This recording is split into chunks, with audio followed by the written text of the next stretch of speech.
I'm going to throw up a couple of questions, initiate a small discussion, but please feel free, in the middle of the discussion, raise your hands. We want to have this like a discussion plus an open Q&A. You can ask questions, we have them answered by the panelists. Because we'll stick to a restricted time of about 15 minutes. So I'll start with one question. Raise your hand. As we continue the discussion, we try and make it richer.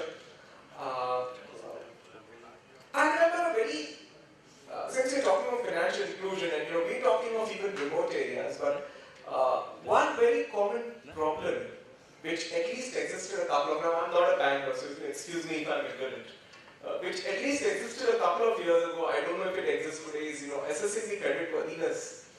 And I was buying a new apartment, and somebody, 2 stories below me, one person who actually owned a vada pav stall had also bought. He had paid the token. And then, he actually could not avail of a bank loan. Now, actually, if I go by anecdotal evidence, people who sell vegetables and street food stalls actually are pretty wealthy in this city. It's not that they're unwealthy. Yeah. So, be it remote or not remote, now with the fact that you have some credit transactions, either through a Jan Dhan account or through a RuPay account, are there ways to actually have a more benevolent and kind credit worthiness system and actually take financial inclusion where you're able to give them a loan? And I think Mr. Panigani would like to answer that.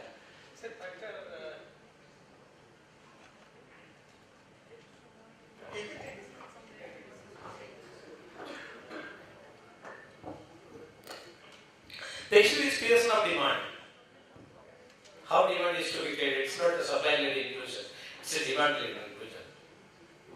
That is what is essential. For demand-led inclusion, actually, what we talked, it has awareness, creating awareness, generating the notes in the camp mode that operate.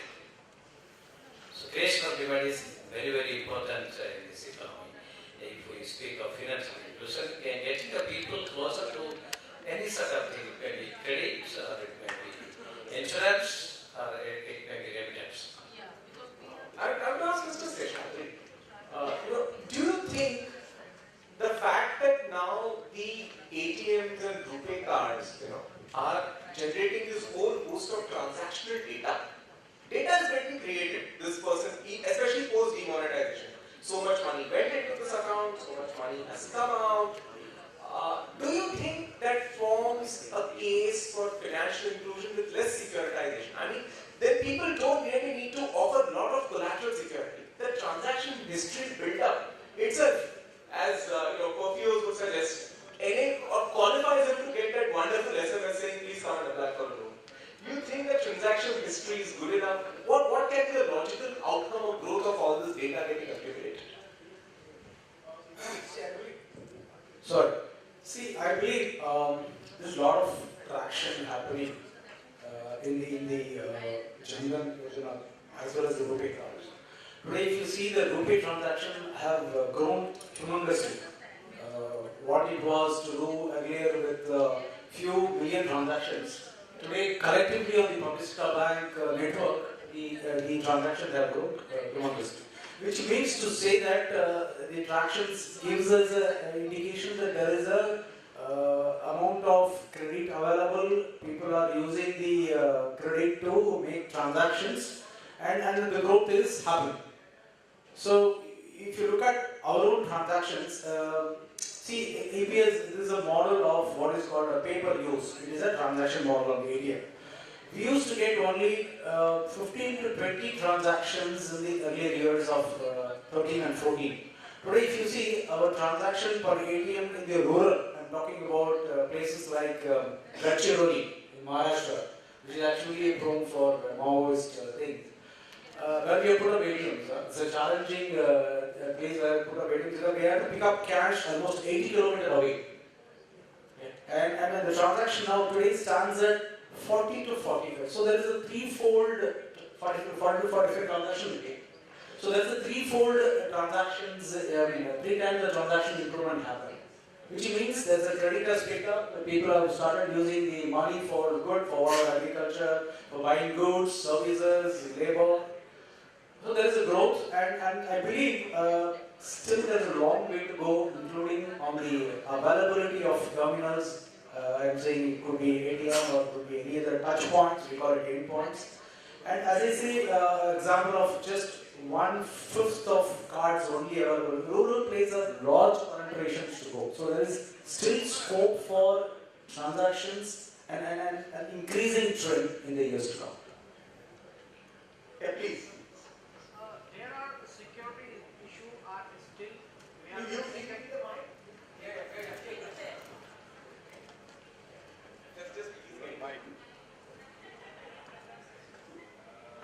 Still, we are facing the security issue because there are card cloning and mobile cloning are also involved in this financial inclusion, and many of customers as well as Punjab and many other banks are facing this problem that customer have not done the transaction, but the transaction had done from anywhere of the present place of the customers. Then I want to ask what is the solution of this? There is any your software analysis or security analysis that can be found that the transaction was actually not done by the customer. I think Prasoon and Mrs. Seshadri, both of you should answer that question. I tell you a good name, sir. Myself, Rakesh Mahaji. Rakesh. Yeah, Rakesh, right? This is a good question. Actually, data security has been talked about as being one of the live topics happening. But touch wood, today we have close to 230,000 terminals. You can pinpoint stray incidences happening due to breach of data security. There are frauds happening. There are large-scale thefts happening. Today, sir, we are running around 11,000 ATMs. We lost close to about few lakhs of rupees every day due to all these incidences. It could be data theft, it could be fraud, it could be but touch wood again on the macro level. This is bound, you cannot control. This thing bound to happen. But the point I would like to drive is data security is in place. Today, in spite of we have 230,000 terminals, we are well protected by all the public banks are taking enough precautions to ensure data is secure across. For example, in the ATM industry, as I say, we have what is called EPP, electronic pin pad on the ATM, right? The moment you key in your pin, it is encrypted from there on till it reaches the switch. And from the switch is again decrypted and encrypted, again goes back to core to get the authentication arc and then comes back. So the level of security is in place, and for terminal wise, this is on the network, right? But again, on the network, there is a protection by service providers, data is protected, and on the terminal side, we have today EMV protection also. That is going to come in short time. There is EMV protection. So, in short, there are few incidences of data theft, malpractices, frauds, but they are few in nature compared to the large scale of transaction happening on the NFS network.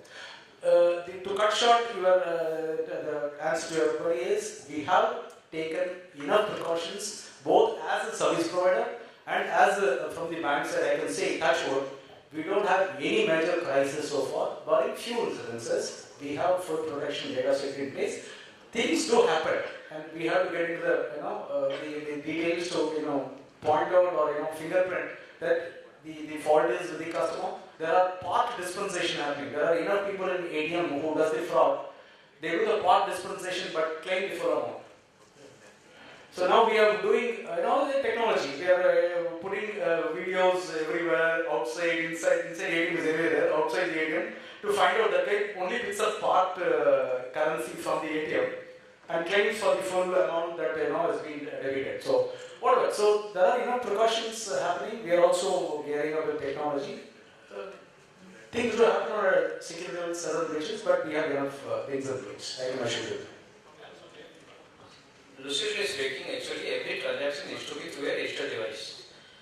Maybe ATM or micro ATM or any other channel. It should be through a registered device. And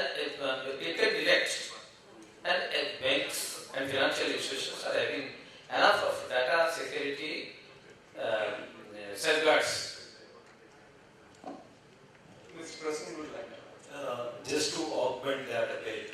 Basically, the threats that you mentioned were endpoint threats. They were not really central infrastructure threats. You said SIM cloning and some other activity that you have noticed.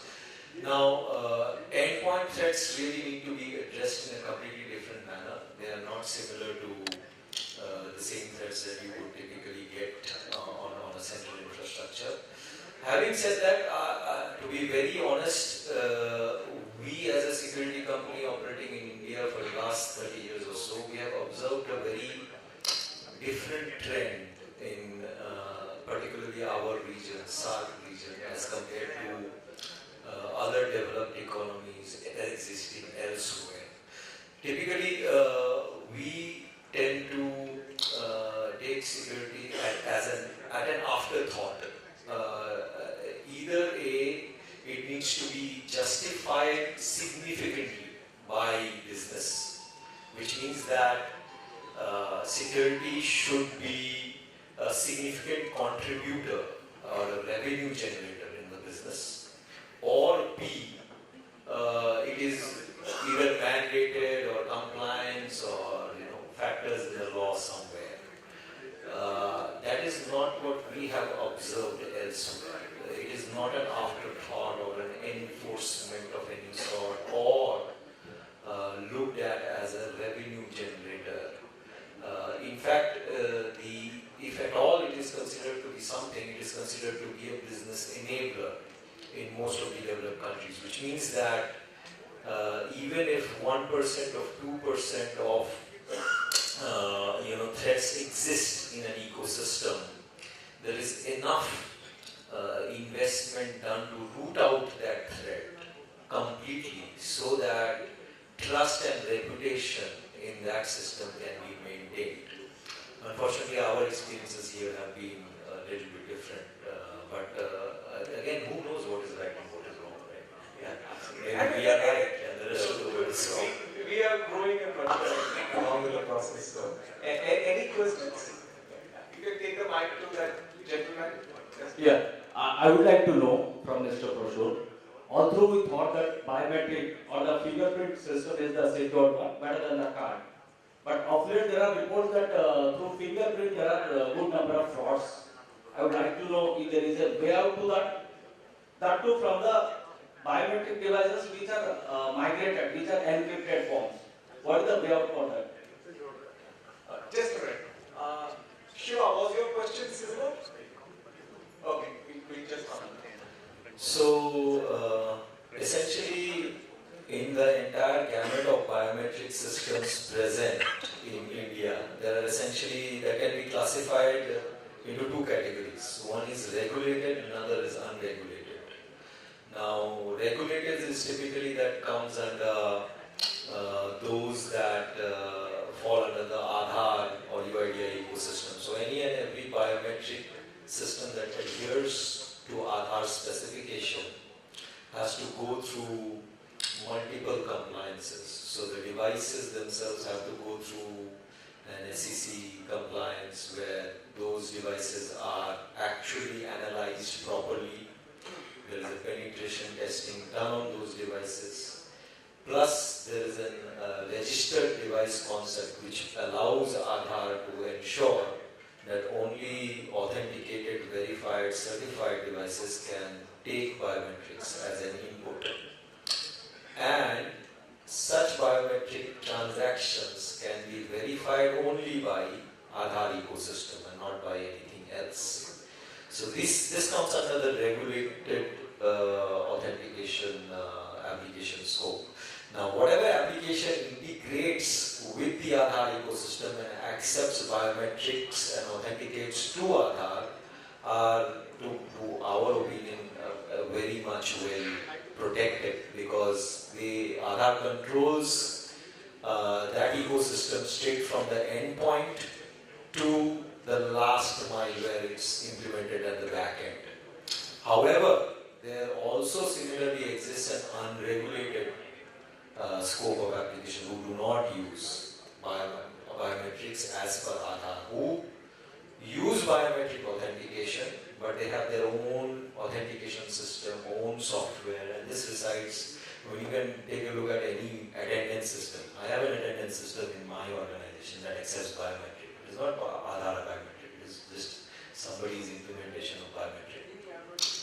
And now if I choose to, issue cafeteria cards that can hold currency to my employee base, that means I am allowing transactions based on that biometric. Similarly, it exists in all banking ecosystem also. They have a similar ecosystem of biometrics in place which are unregulated or which I would not say unregulated, it comes under internal compliance and regulation. So that is prone to certain level of security threats, primarily because the endpoints, etc., do not go through that sort of strict control sets or strict testing.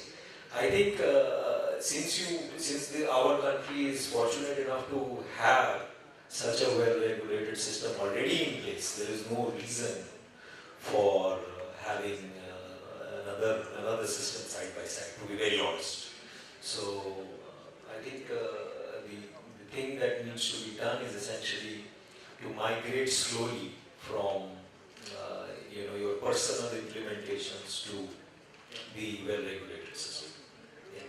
Next. Yeah. First of all, I'm very glad to have the opportunity to ask this question. There are a couple of things I want to understand. The discussion mostly happened about the financial inclusion of the poor and accessibility. So how far are we, in your professional opinion, how far are we from the dream of complete accessibility of banking to all Indians? The second question is, other than financial inclusion of the poor, there is about 60% of Indian citizens who are in middle class, of whom about 90% of them have bank accounts, but only 13% of them who avail credit from banks. So, as you said, the financial inclusion, the banking accessibility is just starting. From there, how we include them into the credit system is again a different question. The demand-driven financial inclusion, how can we increase the demand in this particular customer cohort is what I'm interested in. Thank you. And we take all the questions down, a couple more together, so that the panel can, answer in one voice. So, any more questions? Hello. This is Suman Kumar from UCO Bank. I want to ask two questions. One is from deposit section and another is on lending side. We have talked about the financial inclusion, but of late and also during demonetization, we have come across a number of cases where the malpractices has been reported in financial inclusion account or Jan Dhan accounts. So I want to ask the panel how we expect and what the system and procedures should be there to check all these issues, malpractices in that accounts. Another question is on lending side. We have talked about the increasing of the credit for these accounts in Jan Dhan accounts. One simple question we want to ask that while dealing with these borrowers, which is the first time borrowers, we simply do not get any credit history of that customers. A few months back, RBI Deputy Governor also warned us that we have to be very cautious while dealing with the first time borrower because we do not have the credit history. So what do we expect from the government? What more we can expect from the government to check all these issues and to minimize the risk? Good. Actually, these two questions interlink. Yeah, almost similar. I think yours and then I'll link all the three. Please go. Yes. So I'm Nikhil Prabhakar from Credit Vidya. The discussion that was going on for financial inclusion, we are also into the space, but we are looking on the other side of financial technology. Now, there are two metrics that I would like to point out. One is the bureaus that exist in India. They have the data of 20% of the population of India. Secondly, the credit to GDP ratio in India stands less than 50%, which is one of the lowest in developed economies. So, in this perspective, when we are moving from a brick and mortar financial institution to a click and mortar institution,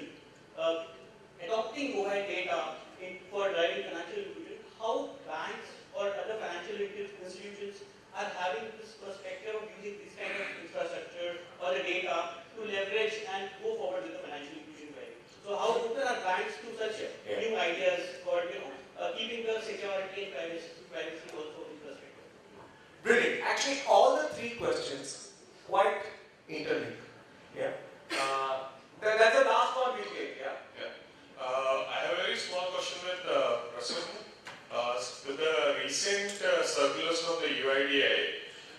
Could you help us out with some of the implementations on where Zomato has sold out in the banks on tokenization? Yeah. Okay, great.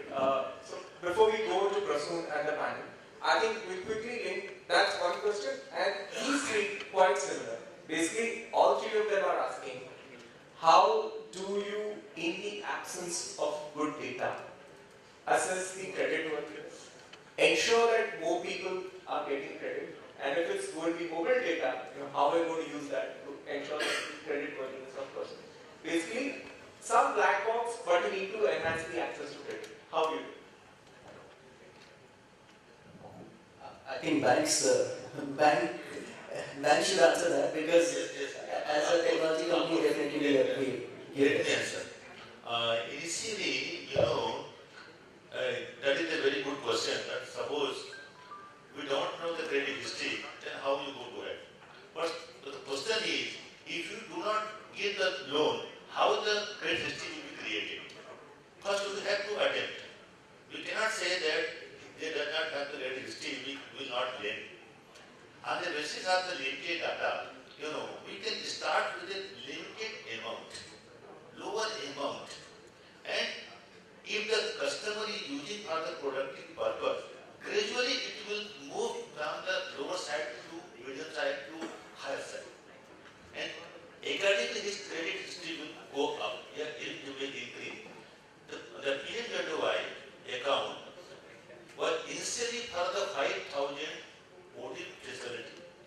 It was inbuilt facility with a very, very limited data. As soon as you open the account, on the basis of your credit transaction in the account, average balance in the account for the last around 6 months, you will get the overdraft facility without going any further, formality, documentation or other thing. You can start with that. And suppose your turnover, your accounts movement is good, you can move towards the mudra. If you are able to complete that, your formality, you can move to mudra. In the mudra or State of India, you can avail the facility. Similarly, if you do well or perform well in the mudra or State of India, you can move towards the little bit higher amount of credibility. This is the situation. Does that mean that we don't have data, then we will not finance? No. With limited data, we can start with the limited amount, and that's the beginning. I think this was your answer. I can just add, what I think both of them were trying to refer, because it was not typically plain JDY things, because that is the bottom of the pyramid. Maybe what we kind of say is the missing middle.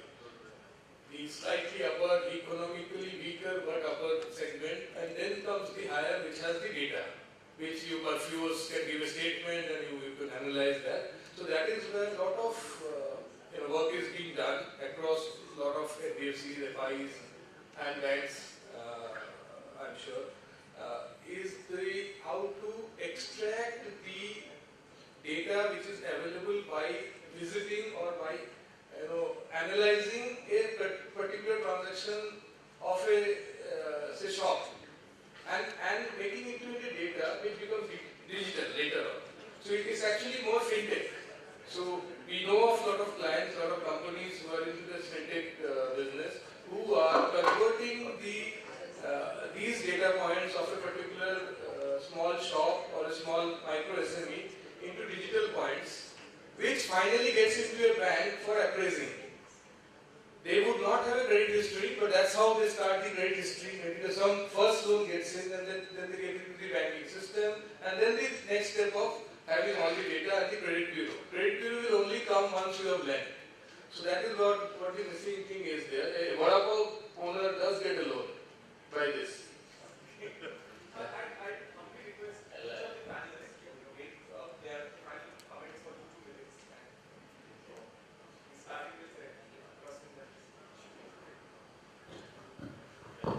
This is okay. Yeah, okay.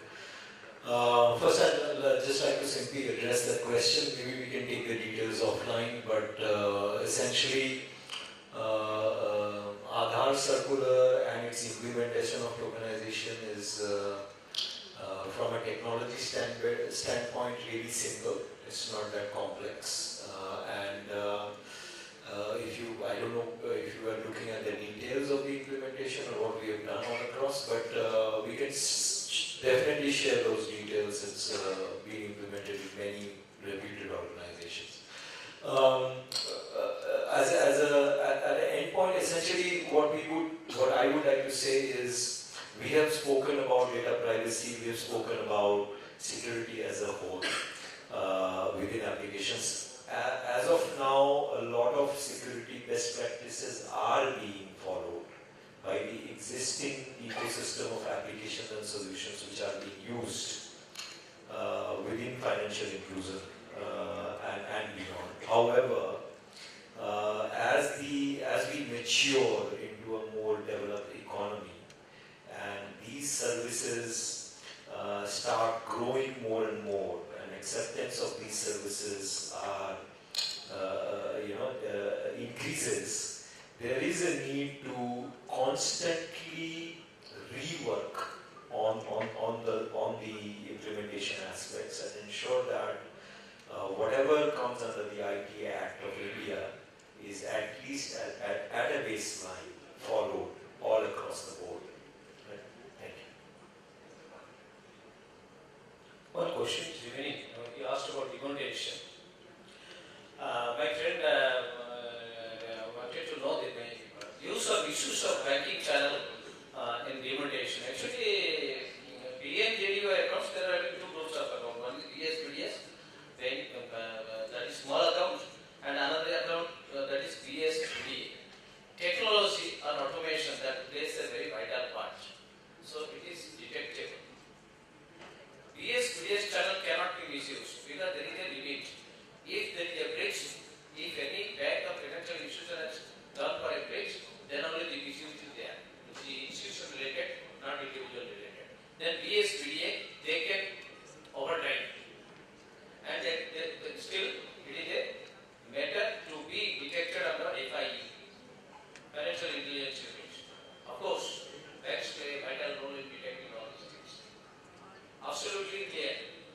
Then coming towards credit linkage, automation is the only answer.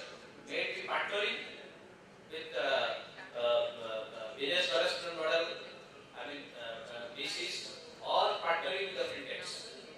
But obviously, automation counts because any credit linkage, the moment there is an account that is accessed and usage starts, there is some eligibility and automation answers whether he is eligible to get a credit or otherwise. He gets a credit, then it increases. So any credit linkage through automation has got its own history. It's nothing that some history is required because the access of the person to the credit world and usage of his own account, that writes the history. So nothing else. Yeah, as a parting note, I'd like to leave the mind share. There are two things I read on. We are today inadequate with the digital retail delivery channel infrastructure. So building the digital acceptance infrastructure is key to the digital growth of digital payments or digital transactions. That is one. So we need to build on more digital acceptance infrastructure. Second, a common brand. As I said, since banks are going for consolidation, a common brand like RuPay has to come into play in terms of card acceptance, in terms of delivery channels across. That will pay for a stronger RuPay ecosystem, like our counterpart China Union Pay. I would bet on that. Yeah, thanks. Thank you. As a party note, I have, I think, 5 words only. Go digital or get forgotten. Yeah, thanks. And typically the times are exciting, and actually the digital or the overall infrastructure which is actually in place. The usage is not happening, the usage is going up. So we as a bank, we are creating our future ready. We are already working towards it, and I hope every one of us joins, every stakeholders, including the cyber security stakeholders. That would be very, very critical as business related to that. I'm sure a lot of governance would be on that. Thank you. I think a lot of work has been done on the infrastructure and digital platform and literacy. Now is the time when we need to work on the various business models which are available and elaborate and deepen them. Because doubling the farmers' income is the major objective of the government of India, and we need to work for finding innovations in both agriculture income as well as the allied activity. Then in this regard, I think all of us will have to work. Self-help group movement is another activity.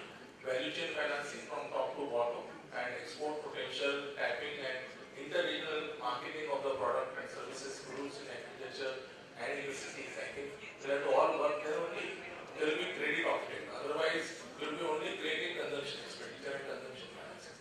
I think we have to all focus on this. Thanks. Thank you, Rudy. I think it was a great discussion, very enlightening. Thanks.